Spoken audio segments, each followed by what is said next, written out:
Précédemment, dans Fighter Film. Le prochain sur Mulan, ça... Non, non! Plus jamais je rechante. Plus jamais. Merde! Salut tout le monde, pour un nouvel épisode de Fighter Disney. Dans notre monde merveilleux aujourd'hui, nous allons aborder le sujet de... Qu'est-ce que vous foutez chez moi, vous? Bienvenue mon enfant, dans notre monde merveilleux, plein de gentillesse, de petits oiseaux et de... Non mais, je m'en fous en fait, là je peux faire mon épisode sur Mulan, alors si vous pouviez partir et rentrer chez vous, ce serait sympa. Oh, mais c'est rigolo mon jeune ami. Vois-tu, Mulan, c'est justement l'épisode du jour. Mais que dirais-tu que nous fassions l'épisode ensemble? Ouais, bien sûr, bien sûr. Super. Alors les petits amis, aujourd'hui, en compagnie d'un guest surprise, j'ai nommé ANT, on va parler de Mulan, un film d'une... Voilà, ça, c'est fait. Depuis quand je collabore avec le manque de costumes, moi? Enfin bref. Salut tout le monde. On a beaucoup abordé les studios liés à Disney au cours des dernières émissions. Et je pensais pas, en créant cette série, que j'en parlerais ne serait-ce qu'une fois. Mais bon, la promis, on va faire une bonne pause après, je pense. Mais on n'a pas vraiment abordé Disney en lui-même, alors c'est parti pour une version extrêmement condensée de ce qu'est Disney. L'entreprise a été fondée le 16 octobre 1923 sous le nom de Disney's Brothers Studios par Walt et Roy Disney.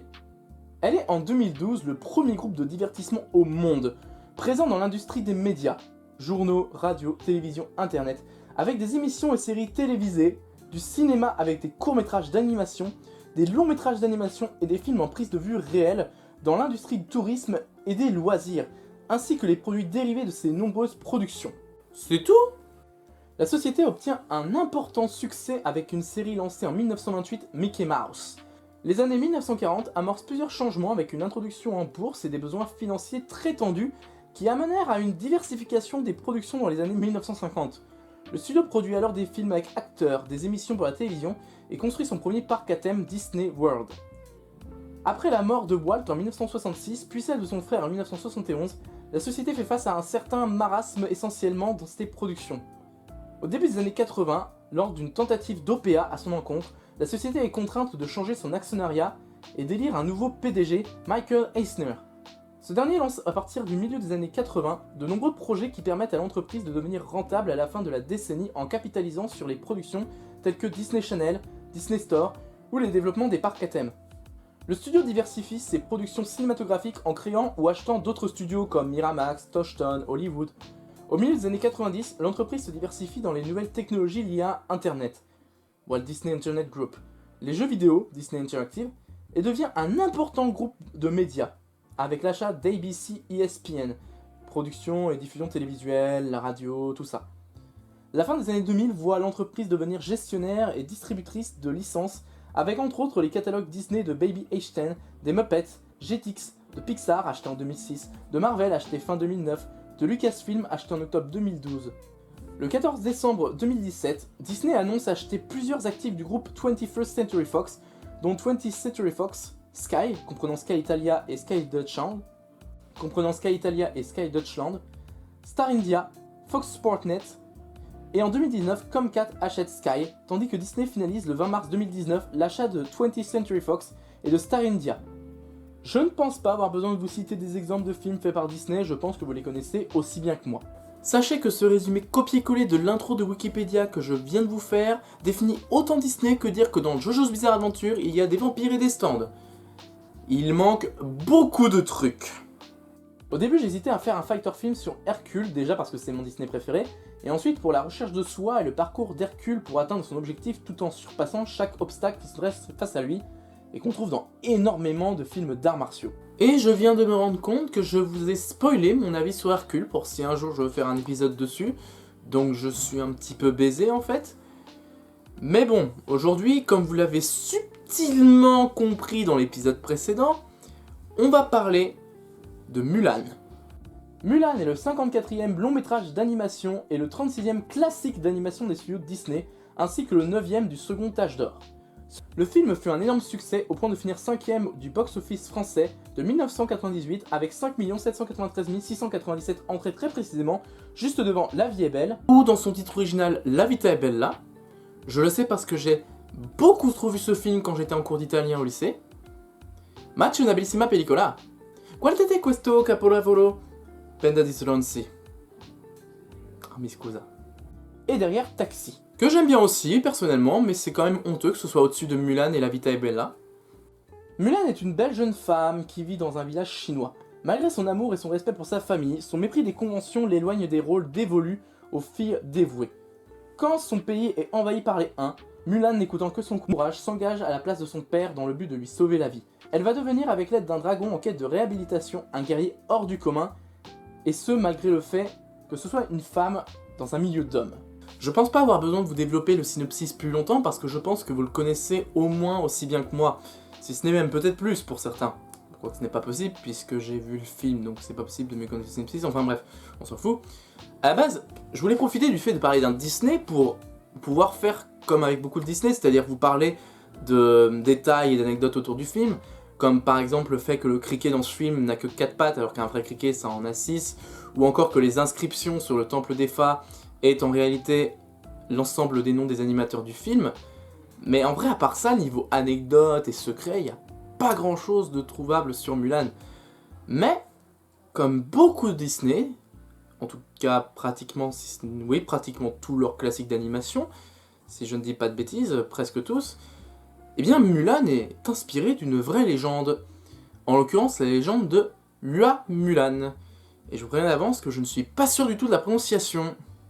Hua Mulan est l'héroïne d'une légende chinoise qui raconte comment une jeune fille se déguise en homme pour prendre la place de son père trop vieux lors d'une mobilisation de l'empereur pour combattre les Ruan Ruan. Hua Mulan peut se traduire par fleur, Hua, et Magnolia, Mulan. Vous saurez que Mulan signifie Magnolia à l'avenir. Sachez qu'elle a eu différents noms en fonction des légendes, mais on va rester sur Hua Mulan. Entraînée aux arts du combat comme beaucoup de filles d'officiers, elle décida de remplacer son père âgé lors d'une mobilisation. Elle ne mentit pas à son père et celui-ci accepta son choix.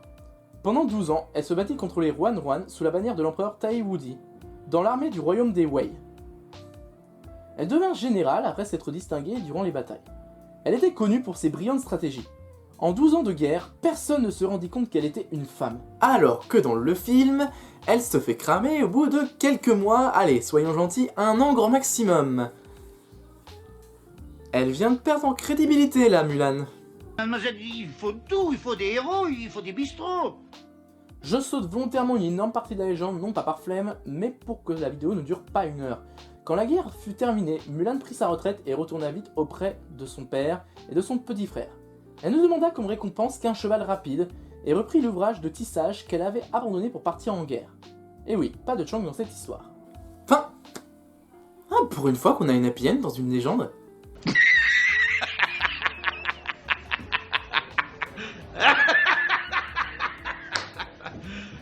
En vérité, plus tard, l'empereur Tuba Wang apprit que le général Hua était en réalité une femme. Il désira qu'elle devienne sa concubine. Il lui envoya de nombreux messages, mais elle refusa à chaque fois. L'empereur s'obstina, et ce malgré la naissance de son fils héritier, Tuoba Jun. Finalement, Hua Mulan se suicida avec son épée. L'empereur lui organisa des funérailles accompagnées d'honneurs spéciaux.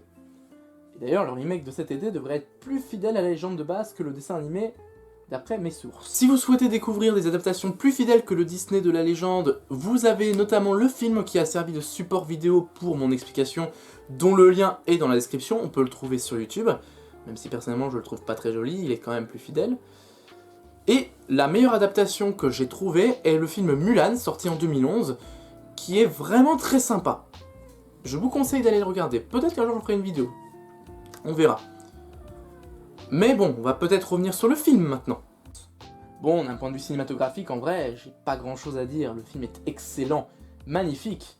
Même si c'est pas le plus beau Disney, drôle, les personnages sont attachants et intéressants dans l'ensemble.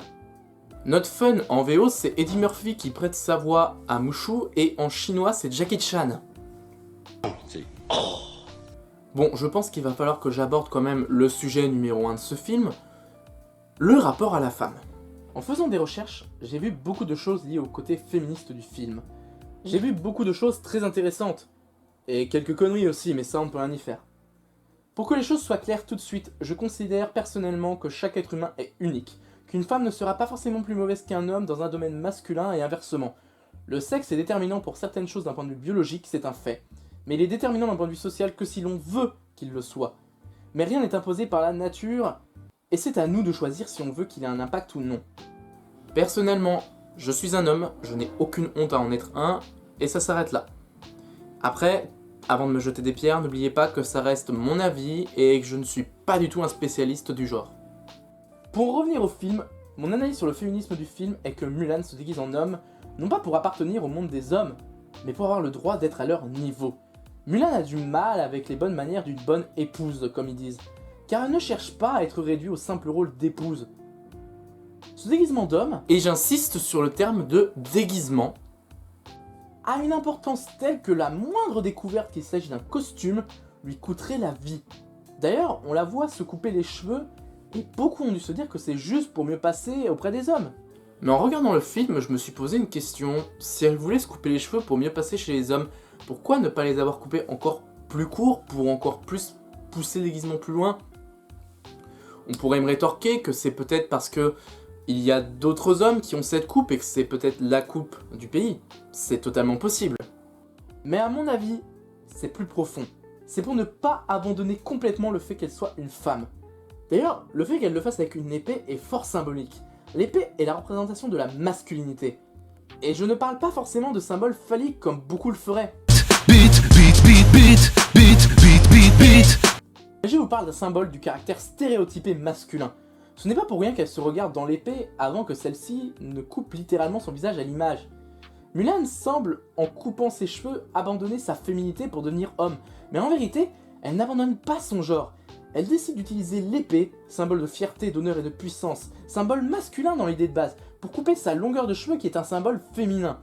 Elle prouve qu'une femme a autant d'honneur, de fierté et de puissance qu'un homme sans abandonner le fait d'être une femme. Elle rappelle qu'une épée, bien qu'impressionnante dans de bonnes mains, reste un objet et peut être manipulée de la même manière, peu importe ton genre. Une femme peut avoir les mêmes valeurs qu'un homme, sans abandonner le fait d'être une femme. Vous vous rendez compte à quel point l'extrait dont je parle, qui dure quelques secondes dans le film, en plus d'être ultra badass, est tellement profond? Après, je suis interprète peut-être, sûrement même. Ça se trouve, ce ne sont que des décisions artistiques, c'est moi qui vais chercher beaucoup trop loin. Mais c'est ma théorie et j'avoue, je l'aime bien.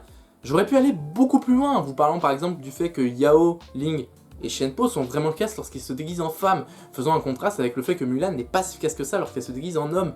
Ou j'aurais pu parler du champ lexical du reflet, comme par exemple des moments où Mulan se regarde dans l'eau, ou son reflet dans l'épée par exemple, symbole de déguisement. Mais je préfère vous rediriger vers un article que j'ai trouvé qui est beaucoup plus poussif que moi sur le sujet, et qui est d'ailleurs très intéressant, je vous mets le lien dans la description. J'avoue que je suis pas d'accord avec tout ce qu'ils disent, mais ça reste ultra intéressant, et le but n'est pas forcément que mon avis soit le meilleur. Ça se trouve, j'ai faux sur toute la ligne encore une fois, donc autant en partager un maximum d'avis. Bref, le film est excellent et réussi selon moi. Il a de très forts messages, même s'il n'est pas parfait non plus à ce niveau-là. Le film est très bon pour défendre la femme, mais il va parfois un peu trop loin et est proche de l'insulte pour les hommes. Les rôles masculins importants ont tous un énorme défaut qui certes aide à crédibiliser les femmes, mais qui fait qu'on n'a aucun personnage masculin impeccable. Pour citer que quelques exemples, le père de Mulan représente le père à cheval sur les traditions, comme celui de Chang, sous une autre mesure certes, mais tout de même. Chang, justement, représente le soldat parfait qui, selon moi, est trop masculinisé. J'ai l'impression que selon le film, l'image du soldat parfait dans l'idée générale est masculin. Et tout ce que je viens de dire, c'est sans compter sur les personnages volontairement exagérés pour décrédibiliser les hommes et les faire souvent passer pour ce qu'ils ne sont pas vraiment. Selon moi, le seul personnage masculin qui n'a pas de connotation trop masculine, c'est l'empereur. Mais un personnage masculin plus récurrent qui s'en fiche d'être un homme, voire qui n'en est pas forcément fier et qui se rend compte qu'il n'y a pas de raison, aurait été un excellent ajout selon moi. Et là, vous devez vous dire...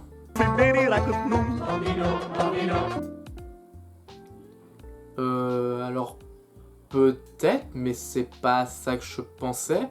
Non, là vous devez vous dire, mais quand est-ce qu'il va parler du côté martial du film du coup? Bah, c'est un peu ce que je fais depuis tout à l'heure en fait. Si vous avez jeté un coup d'œil à ma chaîne, vous savez que je suis ceinture de taekwondo, et combien de fois j'ai dû défendre le grand nombre de pratiquantes dans mon sport? Combien de fois j'ai entendu « Le taekwondo, ou le karaté, ou le judo, ou le jujitsu, ou n'importe quel autre art martial, c'est un sport de garçons. Oui, il y a une majorité d'hommes, mais pas dans tous les clubs, pas dans tous les arts martiaux. On trouve de plus en plus de femmes dans les clubs, et les hauts postes de fédération d'arts martiaux sont parfois, et même très souvent ces dernières années, occupés par des femmes. En France, nos meilleurs athlètes sont pour la plupart des femmes, et c'est souvent les femmes qui nous représentent le mieux à l'international.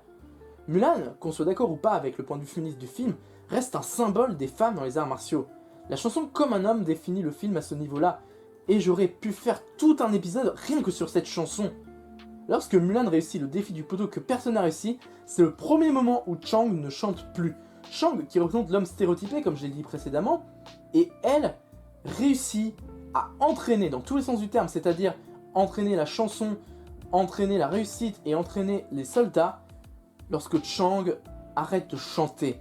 Comme si elle s'était appropriée la chanson. Chang, qui est un homme, a échoué lorsqu'il avait la chanson, et lorsqu'il abandonne, il abandonne la chanson et la refile sans le vouloir à Mulan lorsqu'il refile les poids pour grimper au poteau. Mulan, une femme, est devenue la voix symbolique de la chanson Comme un homme. Qu'est-ce que vous voulez que je rajoute? Le film est une merveille. Mulan est comme beaucoup de Disney de son époque excellent. Le film est incroyable et je n'ai fait que l'effleurer. Il y aurait beaucoup d'autres choses à dire sur ce film et il me faudrait une vidéo de 2 heures minimum pour faire une analyse complète du film. Niveau note, je lui mettrai 7 sur 10 niveau film, car bien qu'incroyable, il est malgré tout surclassé par beaucoup d'autres Disney de l'époque, comme Le Roi Lion par exemple, et le film a trop vouloir défendre les femmes et parfois insultant vers les hommes. Mais le film reste excellent et je lui mettrai 8 sur 10 niveau arts martiaux pour le symbole qu'il est. Peut-être un peu malgré lui, mais ça n'empêche pas le film de démontrer que oui, une femme peut être au moins au niveau physique d'un homme et même le surpasser si elle s'en donne les moyens, au même titre qu'un homme. Ça nous fait 15 sur 20 et c'est amplement mérité. Regardez ou re-regardez Mulan en cherchant à analyser tous les détails et vous verrez un film bien mieux écrit qu'il n'y paraît au premier abord. Voilà, c'était l'épisode sur Mulan, j'espère qu'il vous a plu. Un épisode un peu plus sérieux que les précédents, mais ça ne fait pas de mal, c'est rafraîchissant. J'espère vous avoir donné envie de revoir le film et de lui avoir donné une seconde chance si vous n'avez pas aimé la première fois. N'hésitez pas à liker, à vous abonner, à partager. Un abonné supplémentaire, c'est un élément de motivation en plus à chaque fois. Je vous embrasse partout et vous dis à très bientôt. Salut tout le monde!